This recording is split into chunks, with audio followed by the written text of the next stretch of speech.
այն ժամանակներում, որ մենք չենք զիջել, մենք չենք ունեցել ոչ միայն խաղաղություն, այլև խաղաղություն ունենալու շանս։ Մենք չենք ունեցել պետություն ունենալու հեռանկար։ Ընթացիկ իրավիճակի առաջին ասոցիացիան, որն առաջանում է, թումանյանական հիմար կկվի հեքիաթն է եւ մեծ հաշվով դա նաեւ պետական պարտադրված քաղաքականությունն է։ Սեփական զաքերով շարունակաբար կերակրել աղվեսին առանց որևէ դադարի, որևէ կարմիր գծի։ Սա է Փաշինյանի հռչակած քաղաքականությունը։ Այդ մարդը չգիտես ինչու թշնամաբար ակնկալում է, թե ինչ որ մի օր կգան լավ ժամանակներ, բայց մինչ այդ ինչ էլ պահանջեն, պիտի տաս։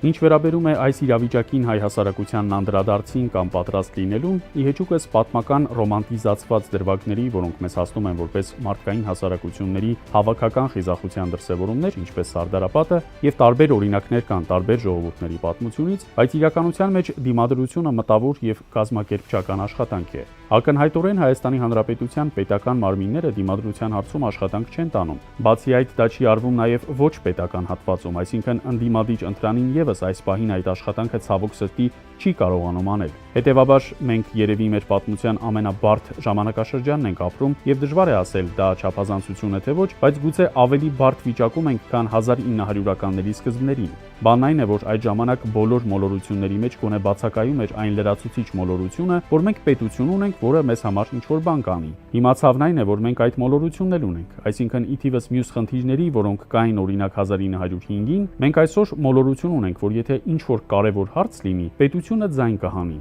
Դա այդպես չէ։ Այս գիտակցումը մեծացնում է վտանգը, որովհետև փաստորեն մեզ վտանգը մոտենալու է, երբ մենք 100% հավանականությամբ բառի փոխաբերական իմաստով քնած ենք լինելու։ Կատակն ասում է՝ վիրահատությունը հրաշալի անցավ, ափսոս բուժառուն մահացավ։ Ընտրանիներ չկան, բայց խնդիրն այն չէ, որ մարդիկ են վատը։ Կյանքն է այս կամ այն կերպ հասունացնում այդ գիտակցությունը։ Մեզանում լավ ապրելը,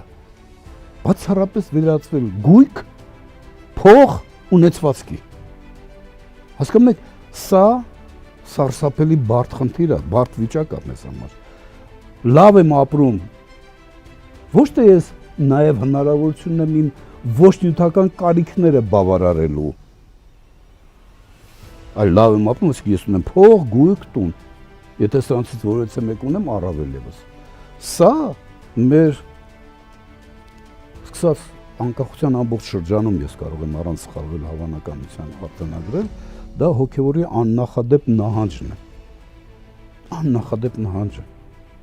մեզանում արկա։ Մենք հոգևոր առումով ցամփքել ենք։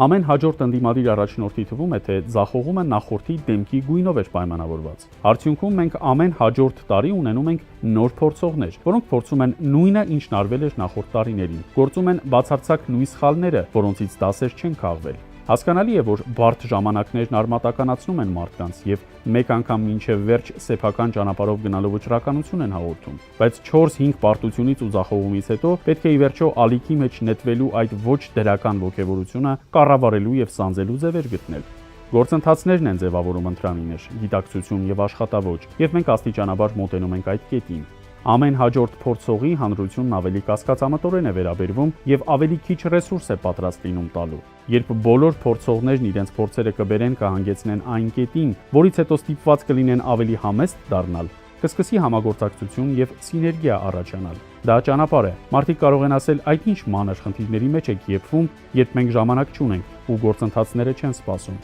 բայց այլ ընտրանք չկա։ Եթե մենք այդ գործը շուտ արած լինեինք, գուցե այդ խնդիրները չլինեին, ժամանակ էլ կունենայինք։ Ամենտեղ այս շանտաժի ու այս ահաբեկման մթնոլորտը, որ մարդիկ ամեն օր անհանգիստ են ապրում, տիրում է։ Ասենք մարդուն ինչ որ պայմանավորվածության հետը գալու համար ոչ թե զուտ մարդկային մասնագիտական հարաբերություններն են անցնում, այլ իրենց այդ բանը, թարախը, գրեխը, մեր երևանյան բարբառով ասած, մարդկանց այդ ահաբեկելու միջոցով իրենց ուզածը ստանալը։ Այնինչ մենք այսօր ունենք մեր ընդդիմադիր քաղաքական դաշտում սեփական ճշմարտացիության եւ ընտրության մեջ համոզված վճռական մենակների բազմություն է։ Այդտեղ համակարգ չկա,